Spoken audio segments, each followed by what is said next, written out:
उसके बाद देखिए राष्ट्रीय युद्ध स्मारक का निर्माण करने का प्रस्ताव है। तो साथियों राष्ट्रीय युद्ध स्मारक का निर्माण करने का प्रस्ताव कहां पर है, तो आप लोग ध्यान रखेंगे नई दिल्ली में है। राइट आंसर आपका जाएगा ऑप्शन नंबर सी के साथ। उसके बाद देखिए 1972 का शिमला समझौता इंदिरा गांधी और किसके बीच हस्ताक्षरित किया गया था, तो आप लोग ध्यान रखेंगे साथियों जो 1972 का शिमला समझौता था ये इंदिरा गांधी और जुल्फिकार अली भुट्टो के बीच हस्ताक्षरित किया गया था। राइट, इनमें से कौन ब्रिटिश पार्लियामेंट का प्रथम भारतीय सदस्य था, तो साथियों इनमें से कौन, मैं कहूंगा दादा भाई नौरोजी ब्रिटिश पार्लियामेंट के प्रथम सदस्य थे। आंसर आपका ऑप्शन नंबर सी हो जाएगा। किस आंदोलन को भारत का पहला सविनय अवज्ञा आंदोलन कहा गया है, यानी कि सिविल डिसओबीडियंस मूवमेंट कहा गया है, तो किसको साथियों कहा गया है, चंपारण आंदोलन को किया गया है, ये भी आप लोग ध्यान रखेंगे। उसके बाद देखिए अगला सवाल, निम्नलिखित में से कौन सा कथन सही है, कौन सा कथन इन चारों कथन में से सही है, ये आपको यहां पर बताना है। कह रहे कि गांधी जी गांधी इरविन समझौते पर 1926 में हस्ताक्षर किए गए थे साथियों, नहीं साथियों 1931 में किए गए थे। कब, 1931 में किए गए थे, 1926 में नहीं। उसके बाद कहा जा रहा है कि साइमन कमीशन 1932 में भारत आया साथियों, साइमन कमीशन तो 1928 में भारत आया, तो ये भी गलत हो जाएगा और ये गलत हो चुका है। बाल विवाह निरोधक अधिनियम सन 1929 में पारित किया गया, ये बात बिल्कुल सही हो जाएगी। और उसके बाद कहा गया है साथियों कि रॉलेट एक्ट सन 1909 में पारित किया गया, नहीं साथियों 1919 में पारित किया गया। तो साथियों तीन गलत हैं, ए बी डी, और जबकि सी वाला बिल्कुल 1861 में भारतीय पुरातत्व सर्वेक्षण की स्थापना किसके द्वारा की गई थी, तो किसके द्वारा की गई थी, एलेक्जेंडर कनिंघम के द्वारा की गई थी, ये आप लोग ध्यान रखेंगे। उसके बाद देखिए कि बंकिम चंद्र चट्टोपाध्याय के द्वारा लिखित राष्ट्रीय गीत वंदे मातरम इनमें से किस उपन्यास का हिस्सा है, तो किस उपन्यास का हिस्सा है साथियों, ये आनंद मठ का हिस्सा है, आप लोग ध्यान रखेंगे। अगला देखिए निम्नलिखित में से वह दार्शनिक प्रणाली कौन सी है जो केवल उसे मान्यता देती है जिसे वैज्ञानिक रूप से सत्यापित किया जा सकता है, वैज्ञानिक रूप से सत्यापित किया जा सकता है, ये होना चाहिए, सत्यापित किया जा सकता है, और या जिसका तार्किक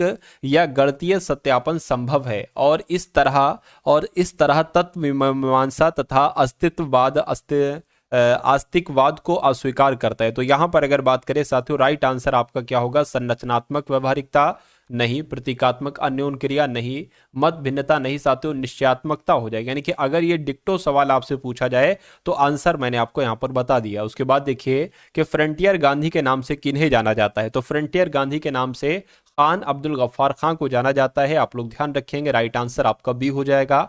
भारत और पाकिस्तान के बीच युद्ध विराम रेखा को नियंत्रण रेखा में कब परिवर्तित किया गया, तो साथियों कब परिवर्तित किया गया, 1972 में परिवर्तित किया गया।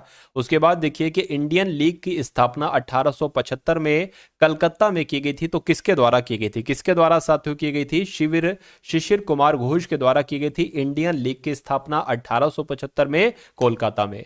उसके बाद देखिए कि खुदाई खिदमतगार नामक संगठन के सदस्य किस नाम से लोकप्रिय थे, तो ये लाल कुर्ती नाम से साथियों लोकप्रिय थे, जो खुदाई खिदमतगार नामक संगठन के सदस्य थे। उसके बाद देखिए बांग्लादेश को स्वतंत्र देश का दर्जा कब प्राप्त हुआ, तो साथियों कब प्राप्त हुआ, 1971 में ही बांग्लादेश को स्वतंत्र देश का दर्जा प्राप्त हुआ।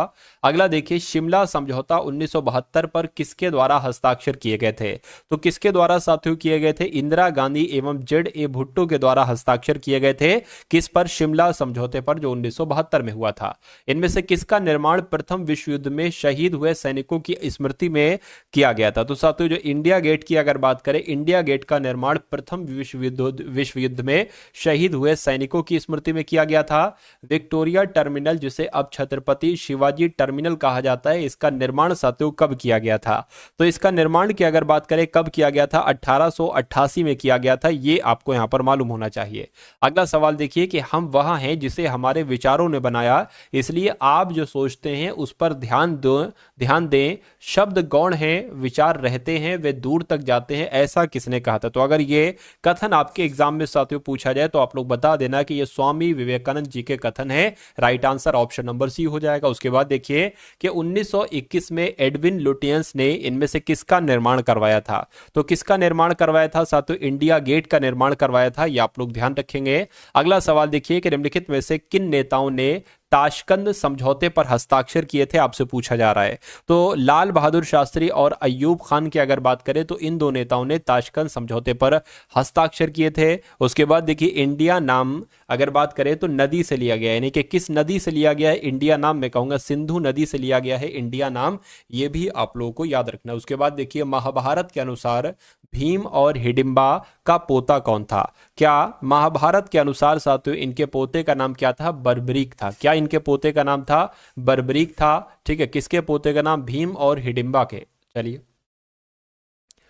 इनमें से किसने माउंट आबू के पास कायादारा गांव में गौरी राजवंश के मोहम्मद गौरी को हराया था? तो साथियों किसने हराया था? भीमदेव सोलंकी द्वितीय ने हराया था। ये आप लोग ध्यान रखेंगे, राइट आंसर आपका सी हो जाएगा। भारत के किस राज्य में कार्ले नामक संरक्षित बौद्ध गुफाएं मौजूद हैं? तो किसकी बात चल रही है साथियों? महाराष्ट्र की बात चल रही है, यानी कि भारत के महाराष्ट्र में ही कार्ले नामक संरक्षित बौद्ध। दोस्तों एक क्वेश्चन आप सभी लोगों के लिए है, इसका कौन सा आंसर सही होगा कमेंट बॉक्स में ज़रूर बताएं।